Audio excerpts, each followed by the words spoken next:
Hello, ladies and gentlemen. Today is Tuesday, August 23rd, and this is another MSP Initiative Live. We're almost at the end of the summer. That's right. Hope you're on your vacations. Hope you're listening to MSP Initiative Live on your phone while you're at the beach or in the mountains or maybe some exotic place because, it's that time. But school's firing up. End of the year is about to kick in full force, and we all know it is a busy time, or at least I think it is a busy time. Some housekeeping that we usually do. You can go to mspinitiative.com under sessions. This and every other session is available in podcast and video format. Definitely check out our now still not fully announced, but definitely out there. Community block parties, MSP community block parties, Washington, D.C. If you're headed down to DattoCon or you're in the area, we'd love to see you. Fort Lauderdale with Taylor Business Group and the big conference. And then our final event in Orlando in November. And then lastly, the Channel Strong Tours. You'll see that we have 3 left.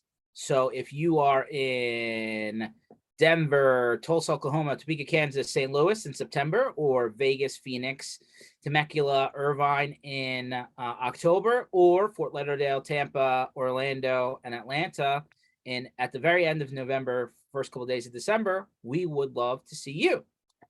So go to channelstrongtour.com, brings you to this landing page, select the dates and the cities that you're close to, and we would love to see you if you're an MSP. That is all of the housekeeping.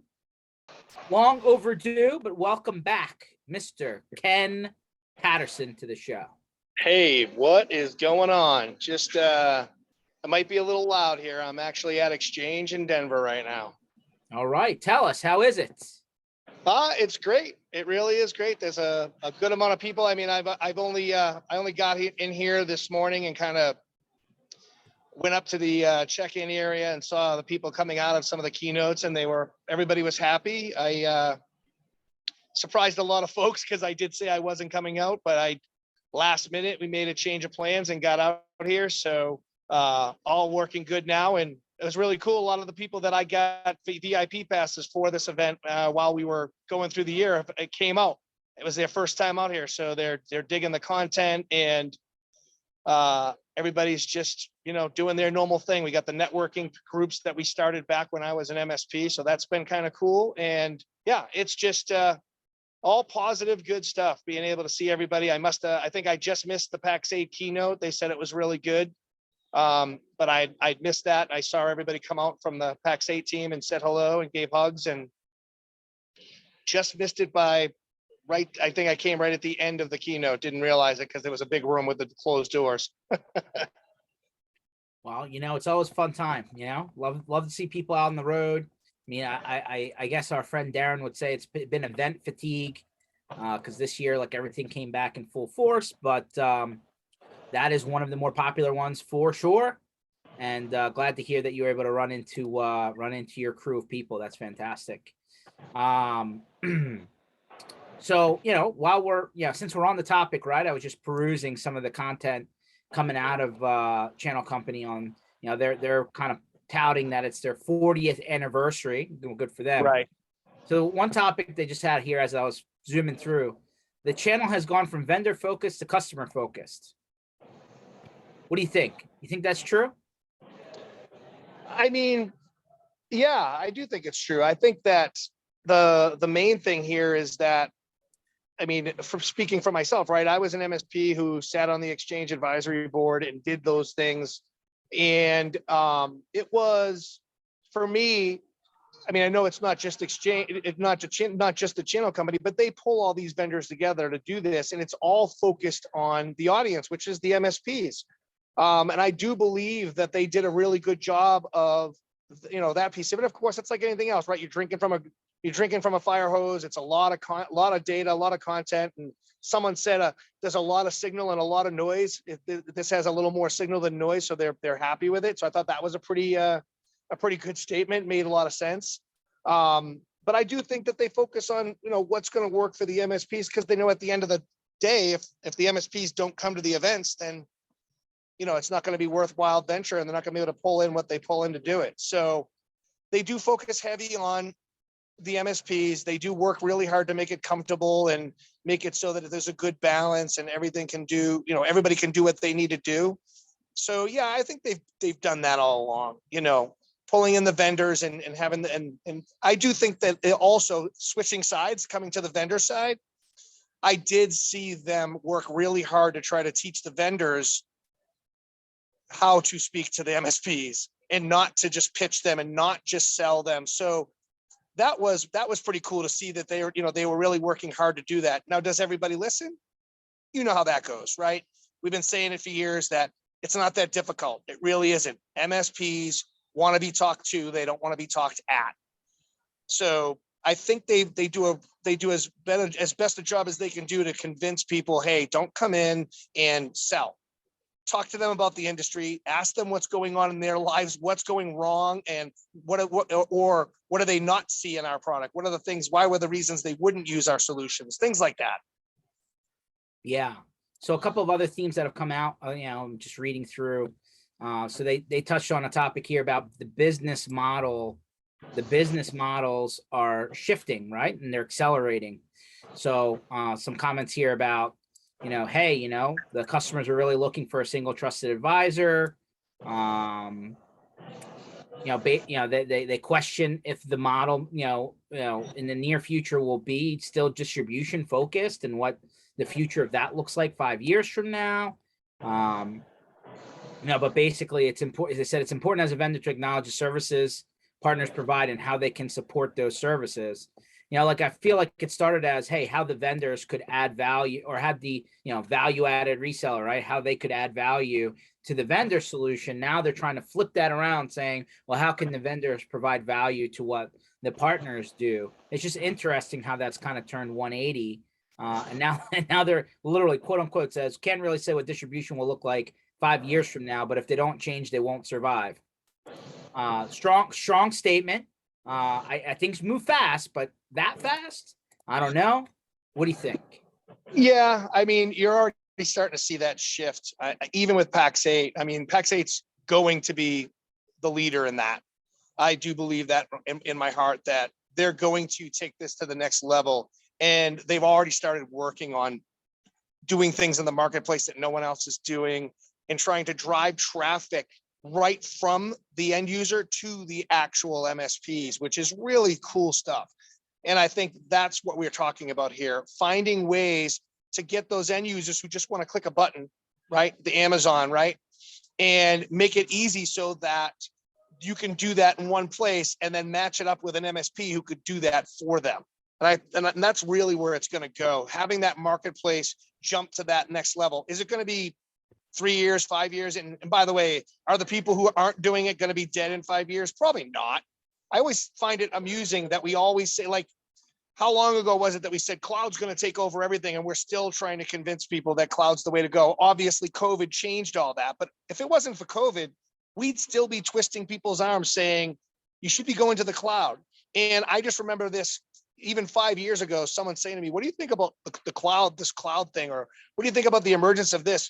Don't you think we're all going to be doing something different in 3 years? And it's like, well, we're always doing something different. But to say that cloud is going to wipe out everything that MSPs do, it's just, there's too extreme there. It's like saying break fix is going to go away. It's not going to go away. Someone's always going to need somebody to fix a computer.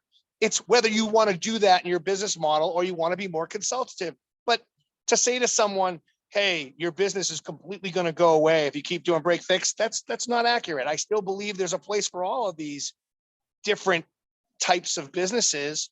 It's a matter of, hey, as an MSP, do I want to do break fix? No, I don't. But there's still a place for someone who wants to do break fix. It's not going away. And I think the same thing here. I still think people will still turn to certain distributors for whatever the reason is.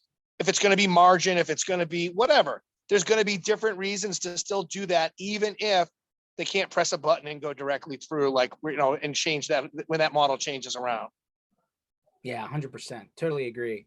Next theme that came out is like their headliner here is cultural traits to be successful in the fast-paced channel.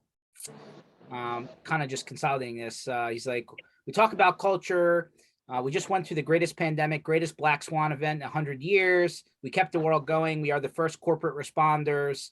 Then they went in and said, looking at what's happening now from a pandemic perspective, nothing's normal. Things are different. You have to be flexible, agile. If you dealt the hands of cards and just make the best out of it. So basically, they're talking about, to me, quote unquote, culture is the community. He said we couldn't convert manufacturing into hand sanitizers or vaccines. So we turned around and actually worked with Microsoft and provided a lot of Teams training. And then basically go on to say that, effectively they're talking about the younger generation coming in and the type of company that they want to work for. He says, to harness a great culture is to listen to millennials and how they see the world, and notice the shift of mindset. And basically, they just want to work for a company that has a heart. I mean, there's a lot in there, but in a nutshell, they're just talking about how things move forward from a corporate culture standpoint. And we've talked about this with some of the more recent news, right? With companies getting acquired and merged. Maybe I'm old school, right? I'm still a pretty young guy. And like, again, first generation here, which maybe that comes with a different outlook on life, but businesses are in business to make money. I mean, that's what they're there for. They're not a nonprofit. They're not a charity.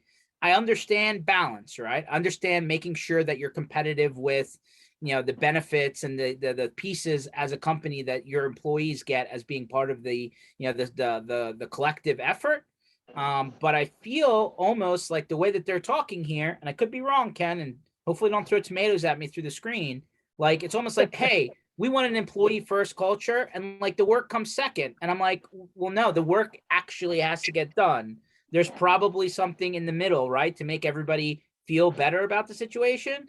But I can't, and I'm not going to knock anyone for making sure that they're being taken care of, but I don't know, man. If the arrow is, hey, we want to make sure everybody feels good, and then we can talk about the work that you need to do. I still think that that's the wrong approach. It's like everything else, George. It's extremes. Everything seems to tilt to its one extreme or the other. Hey, everybody has to be IBM blue and at work and at their desk and or we have to make sure that everybody's fluffy and everybody's perfect, but we don't care about the work. And I don't think either works. I think it's somewhere in the middle still. And I obviously, I'm a strong proponent of culture. I believe that culture is everything. And you can build your culture up without making every single person in the company feel like the business is second to them. Because obviously without the business, there is no them, right? So the business has to be the main concern. You have to make sure, like you said, you're trying to make money. So there's still a way to do that. Many businesses are doing that now where, hey, it's super important that we do follow these processes and get through this list of things, however you run your business. And by the way, we can still take care of our people and do that at the same time. And you don't have to go super crazy. And I get it. There's a lot of mental health issues now with COVID and the way that things changed. And I do see that. I've seen that part of it. Like I said, I think I told you this before. We had someone that came to PAX 8 that I was responsible for him coming to PAX 8, and he moved from Seattle to Denver, and then COVID hit. Had no friends, him and his dog, and didn't know anybody. And it took us having a conversation in one of our chats that I was like, oh my God, I just thought of somebody. And I called them up and had a conversation. So, you see that firsthand. That people's mentality are, especially like all of us, even us being locked in our house and not being able to go anywhere drove us crazy, right? We had to come up with a whole bus idea, right? So I still believe it's important to take care of your people, make sure their mentality is good. But I do also believe that there's a hell of a lot of extremes, going too extreme one way and too extreme the other way. And in the middle of that balance also falls the hybrid workplace and things like that, where, you're seeing companies say, no, you're all coming back to work, or you're not going to get you're not going to keep your job. Or again, the flip side, everyone's going remote. We don't want anybody here. I think that hybrid falls in that middle culture there, because I still think people need to see each other face to face. Yeah, 100% agree. By the way, you might want to let some people know, since you guys are in Denver area, that all the buses and trains in Denver are free until the end of the month. So, when I went into that, when I was in Denver, that week of ChannelCon, I just jumped on the train from the Denver airport to downtown. It was free. Saved myself an Uber. So I want to let people know, take advantage of the free Yeah, train. I don't know where the bus would run way out here, but at the Gaylord, but there's not a whole lot out here. Yeah. Oh, they're building though. There's literally from the last time I was here to now, even there is probably 10 or 12 developments all around this hotel. Wow. Is this the same place they were originally going to have that, The wingman? Yeah. Yep. Yeah. This was the place. This was the spot. So I was trying to remember some of the last exchanges that were here. And yeah, they had the one other exchange here a few years ago that was really, really cool. And I ended up flying from here to Disney. I went to vacation from Denver on that particular trip. That's awesome. It's really interesting. But now that was the time we were going to have the hangar party. Remember? That's right. That's right. Yeah. The wingman was going to have the hangar party. Still hasn't happened. So we're gonna have to pull that one out of the closet. You have to talk to Darren. I think he has his family may know a little something about hangars. Maybe we'll have to bother him later. So a couple other things that other than people announcing more and more acquisitions and mergers like MSPs, right, coming down, and that's still happening. So some mention about that, and then just reading any of the content that they have coming out of this event. But I think the main theme is still, hey, things are still in shift, things are still in flux. Keep on concentrating on customer experience, service delivery. But I think me and you could talk circles around this. There's still some people that are really good at sales and marketing and just okay at customer experience, and they seem to be growing faster than the rest. Right. So I'm all about service delivery and making sure that's good. But unfortunately, you need to grow in order to, if you're not growing, you're dying, right? That is true. You got to grow one way or another. Yeah, 100%. So what are you hearing about, I mean, obviously nothing's really quieted down. People are still kind of complaining about, all the Microsoft partner program changes that seem to be like in flux, right? Like, are they still pushing for the 70 out of 100% score? Like, have you heard some grumbling about that, or is that just fake news? Yeah. I have heard some stuff on it. I haven't really been fully on top of it with my vacation, just coming off of vacation, but I did see PAX 8 does have a webinar series on what those changes are and what's going to happen. And as usual, they're trying to stay on top of that and be at the forefront of all the craziness that is Microsoft. So yeah, I can say I've heard it and seen some things about it. I've heard that some of the changes are going to help some vendors that are dealing with Microsoft. Because it's going to limit it to some of the smaller vendors, I guess. Some of the licensing changes, just like we talked about with MSPs, it's going to help the larger MSPs that already have partner status. The ones that don't could be left out in the cold, right? It's going to do the same thing for some of the vendors that are higher end, already partnered with Microsoft, doing some of the things like Azure and Dynamics and those types of things. But the smaller guys that are just filling in the gaps and trying to use this stuff are going to probably have an uphill battle. Yeah. Wow. The smaller you are, the harder it obviously takes to move the needle. There's no question about that. Right.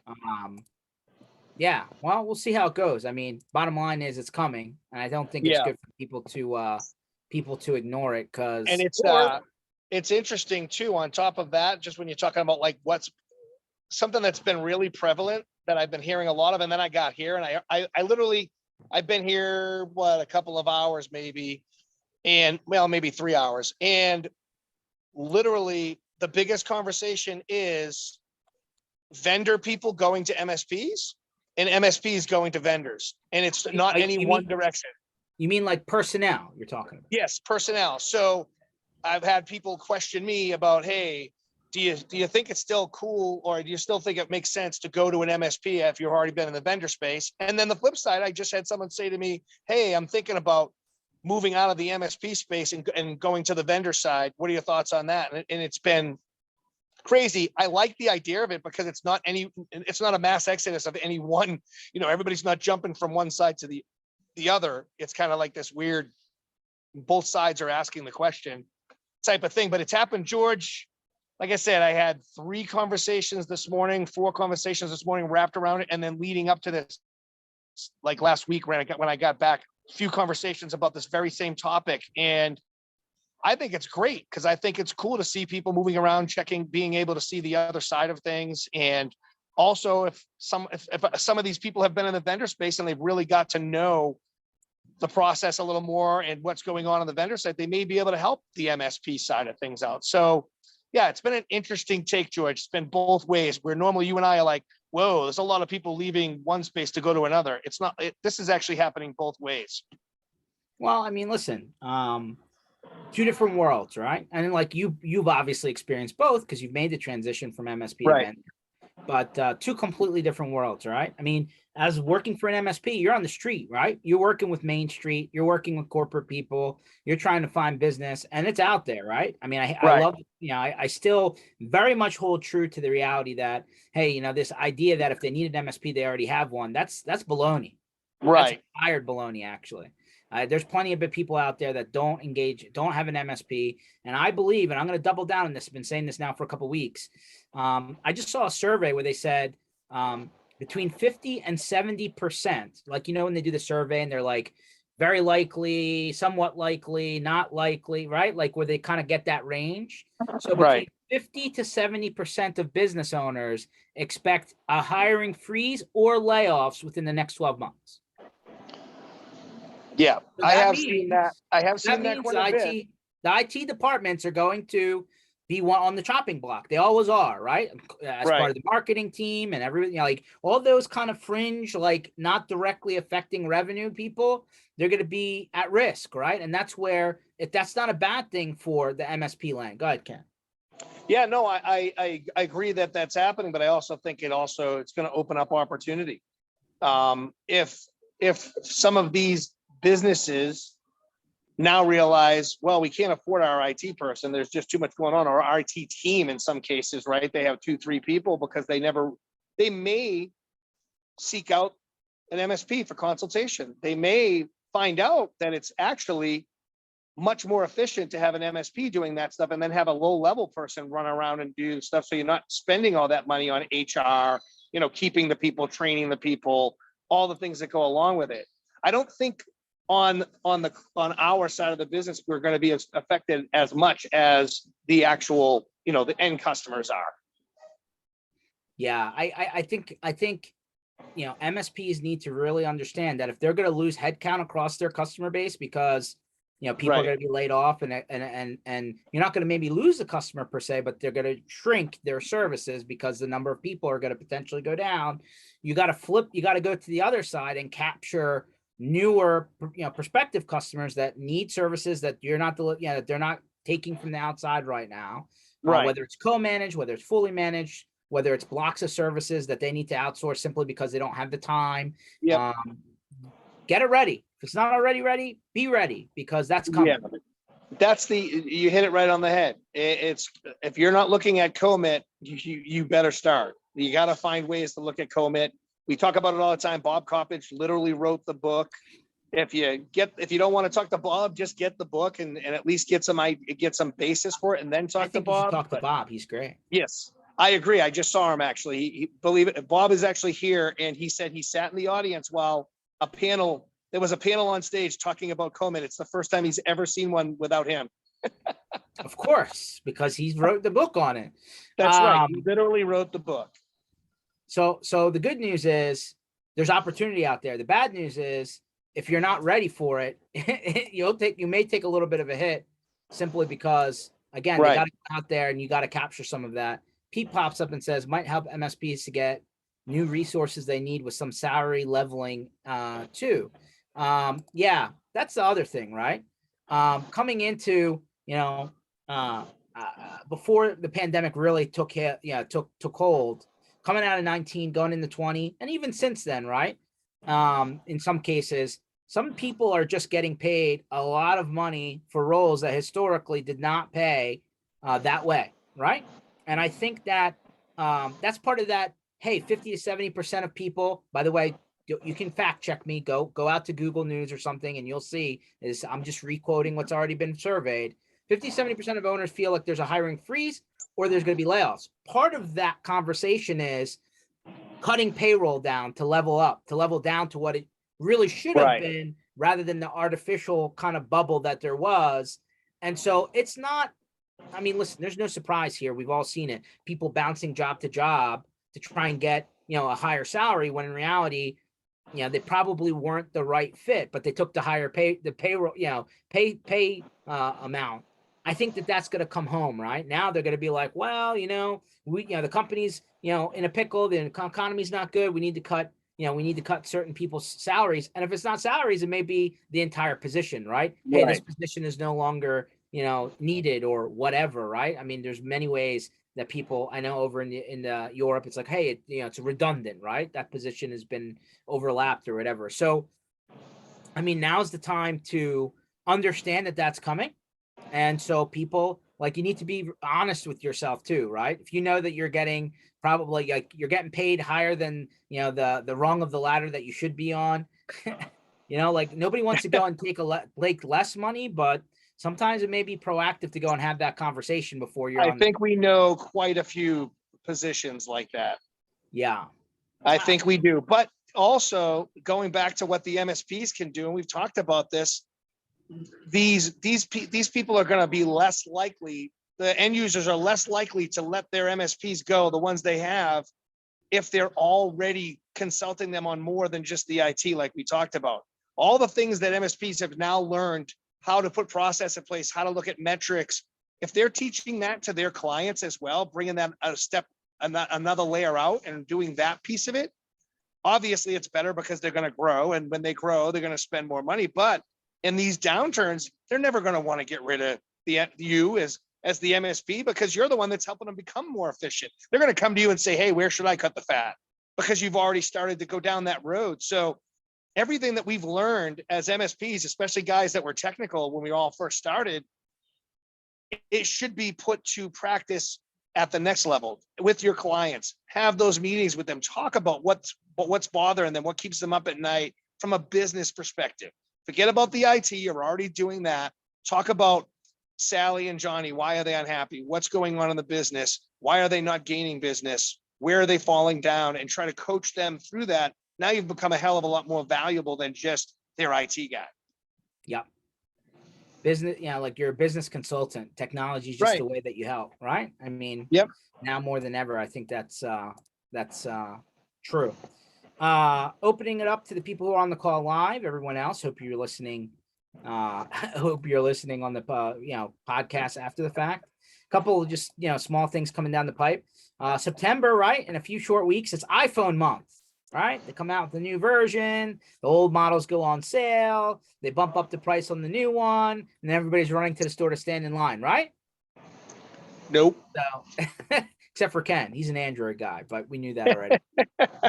Sometimes it works, sometimes it doesn't. But so that's coming up, I think in the second week of September. They said already brace for like a 15% increase in pricing.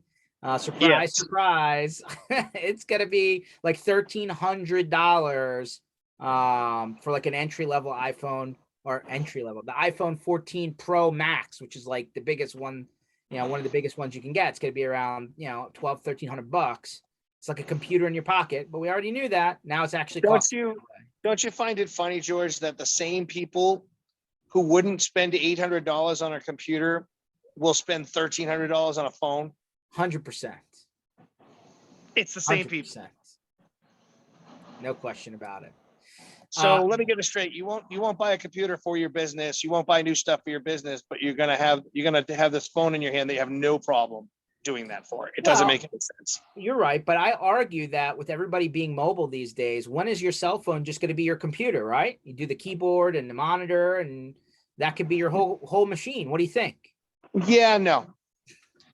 I'm doing it, George. I'm doing it right now, and I'm not a fan. I like it for some things, and it's fine for some things. But if I need to get on and open up a document, I'm not going to do it on one of these phones. And yes, some of them are bigger. I saw the Android flip one that opens up, the fold one, and the guy that I saw had it, loved it, said it. Yeah, it's a little bit big, but though from a work perspective, he can do everything on it.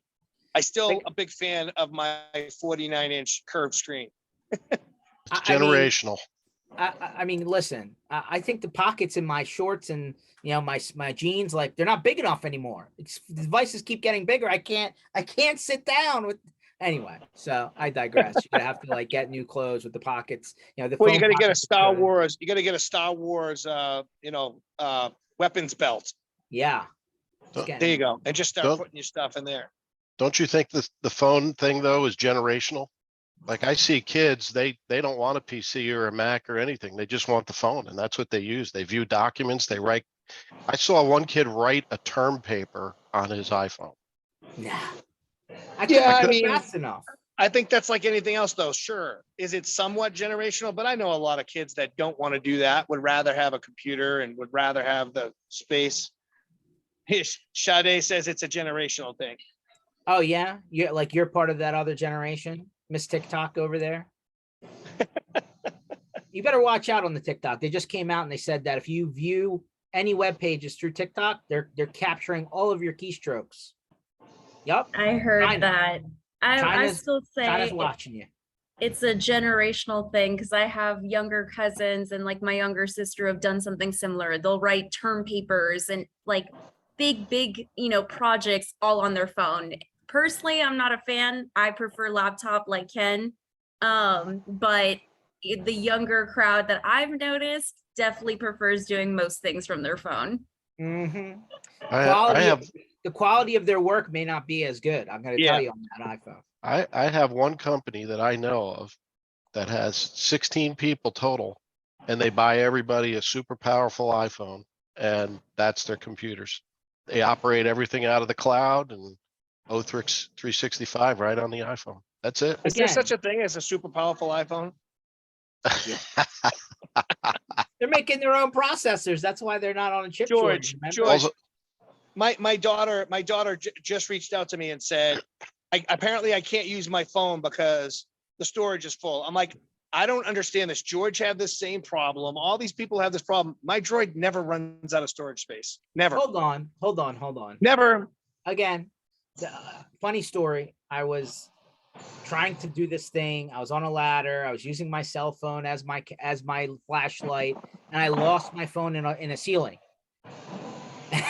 So I was like, uh-oh, did I forget to my problem was I had never done the iCloud thing, right? I was like, no, I'm not doing the extra $3.99, $2.99, whatever. And like for the first time, probably ever, I backed up my photos and my videos, which were like 90 gigs of the 128 that I had on my iPhone. And then all of a sudden my iPhone's much better. But if you get to the last gig of space on your iPhone, bad things start happening. Starts having like little freak out sessions. So yes, I did take advantage of my 1 gigabyte of space in OneDrive and like started moving my stuff. Especially the older stuff, right? That it's like, hey, I probably upgraded, and then it just came along every time, and then like I never, kind of offloaded anything. So that's number one. I do like the feature on the iPhone where when you're starting to get low on space, it starts kind of offloading your apps, right? Like it doesn't delete them, it offloads and holds like the data that you were using, and if you bring the app back, it's all there. That's a nice touch. I like that because I was, falling asleep at the wheel on the backup stuff. But yeah, now when I go for the next iPhone, and I'm not one of these people, and I know who they are. Don't worry. Like they might as well be on that plan where every year when the new model comes out, you just get it. Okay, that's not me. Like I'll usually wait two times, right? Like I'll skip a generation, and then it's time for the 2-year re-up. Okay, so like I'm coming up, right? I'm coming up on this iPhone 14. That'll be my kind of time to upgrade. Okay, but yeah, if you run out as like you Mr. Android, you probably had your Google stuff on, right? All your photos go straight to the cloud, but you better watch out, man. I don't want some stuff doesn't belong in the cloud. Sometimes you got to offload it to like local storage. You know what I'm talking about? Yeah. Well, I don't like the idea. My droid just works. Oh, that's not true. I've been near you where your droid don't work. Yeah. You finally had to get a new one to get your droid to work. Come on. Another article that came out here in the Wall Street Journal, for whatever it's worth. So for the first time ever, we mentioned a few weeks ago that Comcast, I know, I'm in Philadelphia here, Comcast HQ is kind of down the road. They had negative subscriber growth on cable nationally, right? Like they actually went down on cable subscribers. Streaming's up, cable's down. Yep. And now they're saying, well, hey, the phone companies want to be your internet provider and the internet provider want to be your phone companies, right? So they're talking about how like T-Mobile and Verizon are trying to do this in-home, 5G router, right? And then obviously the Comcast and everybody else are trying to offer cell phones, right? And like they actually like literally paired with this article, they're saying how Comcast just launched new plans, right? In order to move your whole family over to, their plans. So they're saying launch unlimited multi-line plans from $60, right? So there's this little, convergence, right? We all talk about things kind of crashing together. Now the cell phone company and the internet company and the cable company may all be the same, or they all mean, they're not separate pieces anymore, right? Right. What do you think? Do you trust Comcast with your cell phone there, Mr. Patterson? No. I don't know that we're going to have that was a strong no. Yeah. Well, I mean, I don't know if we're going to have a choice. Honestly, it's just going to be, it's like the lesser of two evils, because the phone companies that we have to choose from now are not great. They all have their own unique problems, right? We know we've seen it. We've seen billing issues with some of these cell phone companies. Remember, we tried to get data on the bus, and I can't remember which provider was it. I think there was a problem with T-Mobile. There was a problem with Verizon. T-Mobile had the best coverage, and we just got through giving them props. And then they tried to basically charge me the rest of my life for a data plan that we paid. It was a one-time payment, but they screwed up the contract and started charging me every month and sending me to collections when I didn't even know it. Like that type of stuff with phone companies is absolutely insane. And I've had my own dealings with AT&T. I've seen it with Verizon. So somebody else popping up, it's just another lesser of two evils, right? Which one's going to be the worst? And is it worth moving? That's where my hard no comes in. I think the devil you know is better than the devil you don't in some cases, but I've also seen Xfinity not be able to handle their stuff, and now they're going to try to add on to it. I just don't see that working very well, but who knows? But then you got the upstart guys like Starlink with Pete. How's your Starlink been running, pal? See that? I caught Pete off guard. I guess Starlink must have just got disconnected. Yeah. Well, listen, so once we can get Starlink on the bus, we'll have to test it out. It's awesome. It's awesome. There he is. I'm having some PC issues myself. So, but no, Starlink's not mobile yet. It's still tied to longitude, latitude, right, spaces. So even on our new property, 35 miles away, it won't work. Yeah, that's not good. But works great here. But I will say, if you get a little bit too much cloud coverage or rain, it's like any other satellite. It'll hiccup on you. Oh, really? Okay. DirecTV says rain doesn't affect them. Yeah. I know firsthand, every single raindrop I got, my stuff cut out. Wow, you heard that they're out on the Sunday Ticket NFL package now. Well, yeah, now NFL is going to do their own thing. That and Apple picked up the other half of it. Oh, that's right. So, and I think Amazon picked up Thursday nights. All of a sudden, the TV and entertainment companies are crossing. It's all about the dollar. Content, man. Gotta have the content. You can have the best platform in the world, but Anyway, this is who's true. Paying more for those rights? Yeah, $1 billion, billions and billions. Yeah. Did you see the list of the? I'm sure this. Where's Keith Nelson? He's probably at Exchange. No, I don't think so. You don't think so? He's not there? No, he put a comment on there that he doesn't get invited. He's not important enough or something. Oh, or maybe he's been invited too many times. I don't know. It's a good question. So Unless he was talking about something else, but I haven't seen or heard anything. well, now to go to a little bit of sports because we have to have our sports time.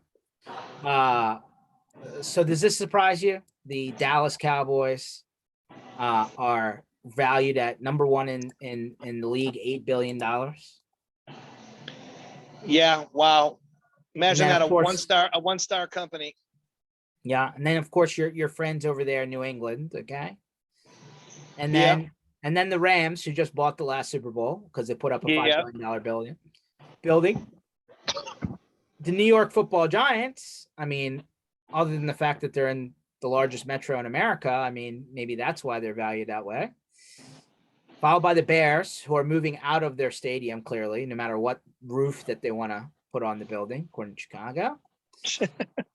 Washington, New York, again with the Jets, no surprise there. San Francisco, the Raiders, and then coming in at number 10, my boys, the Eagles. What does all this mean? You know what all this means? You know, content is king, guys. I mean, they don't get to these values unless people watch, right? The Jets? Who's watching the Jets? Somebody is. Other than your boy Gary V. He wants to buy the Jets. He wants to buy them, right? I don't know if he's going to come up with that. I think he's said many times he's doing everything he's doing so one day he can buy the Jets. Yep. By the time he gets there, the price is going to go up. This is true. Here's your NFL team value of team revenue breakout, right? Media, we just talked about this, okay? TV rights, advertising, all the shows, whatever, right? Then there comes in the Georges of the world who actually go to the games because, you know, it's wired into the DNA here in Philadelphia.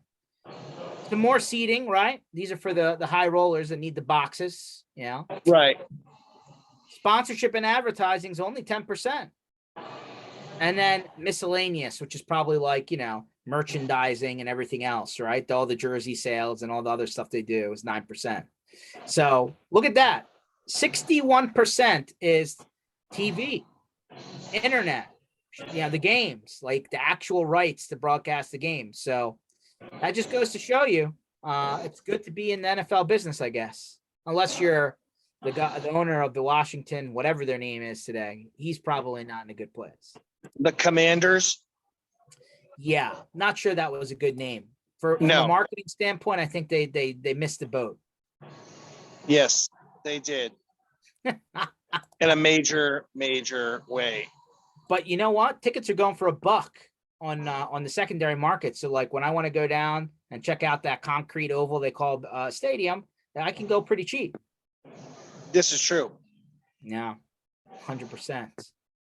So needless to say, we'll use a little bit of our time just to talk shop.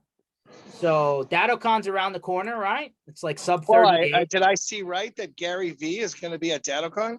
Yeah, believe it or not, I'm going to share the screen. Believe it or not, Gary V, they've been holding this like keynote speaker thing with him since 2020, right?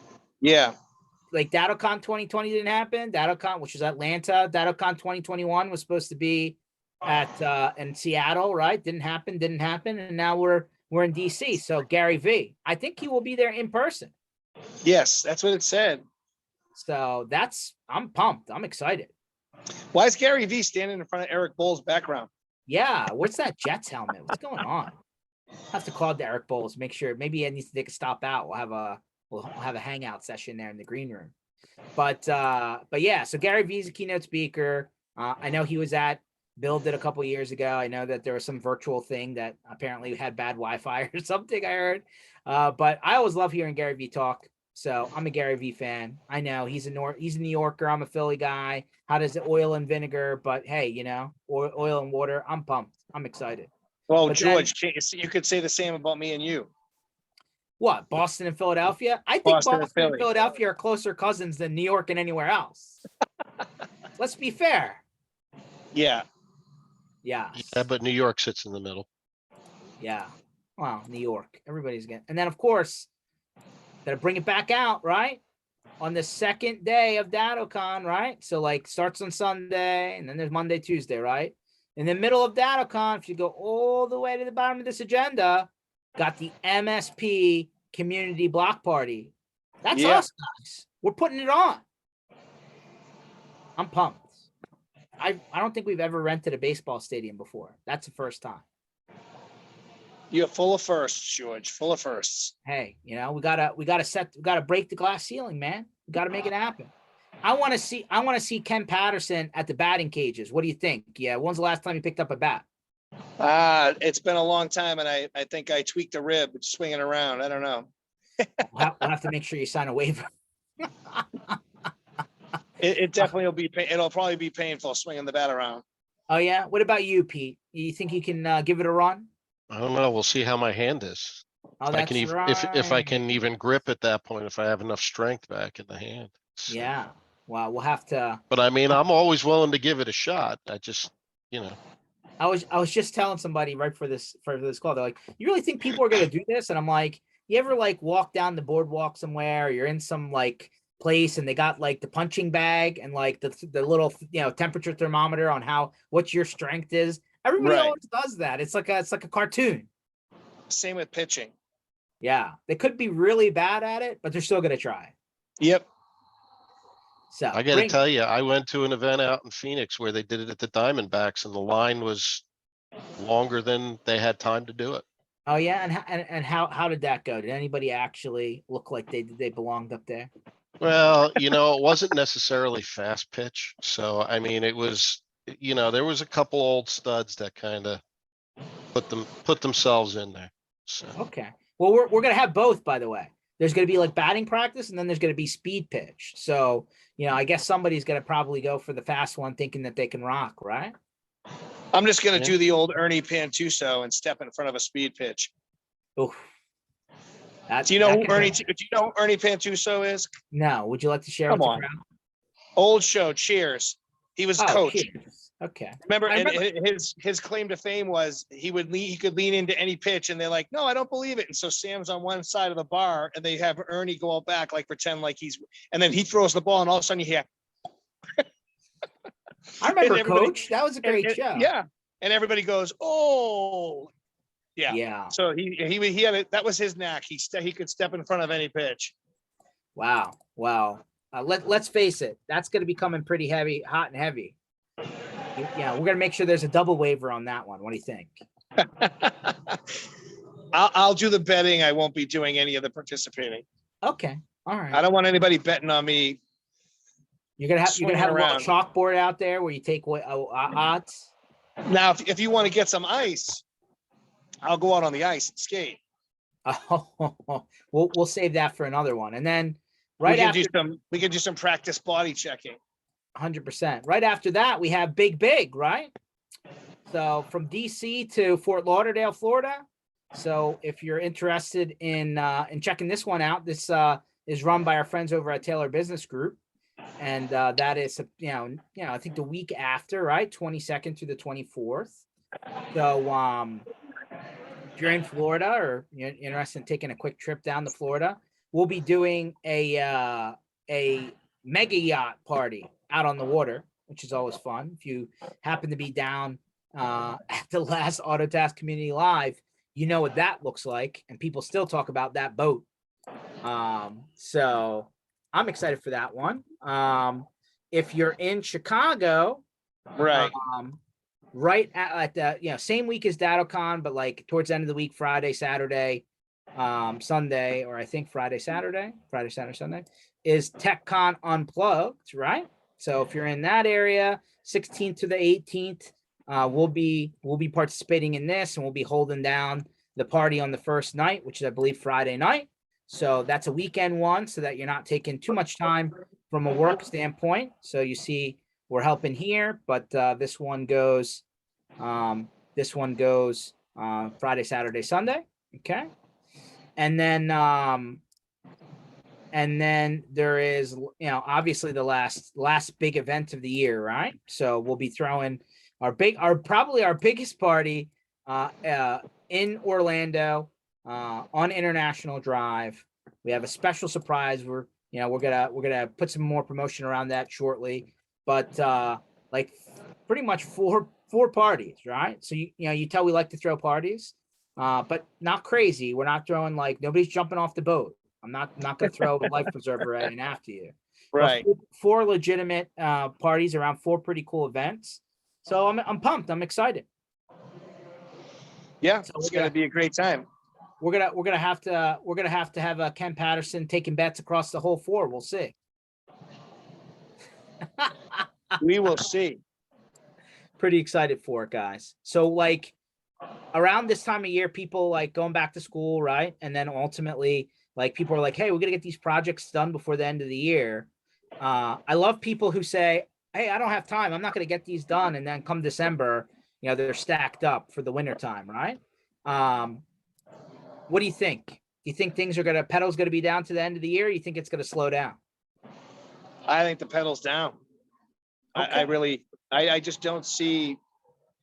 I think we're out of that side. I think people are going to go and they're going to want to do these things. I think the parties are always great, right? Because it pulls everybody together. They're not. It's not a time where they have content being shoved down their throat. They're getting their time to breathe a little bit, break away from it, and you guys do such a great job with the parties and make it so that there's so much for people to do that everybody's gonna let that steam off in a different way, and you guys have so many different setups for that. So I think it's going to be a great way to end the year, especially that final party, which is probably going to be the biggest thing you guys have ever done.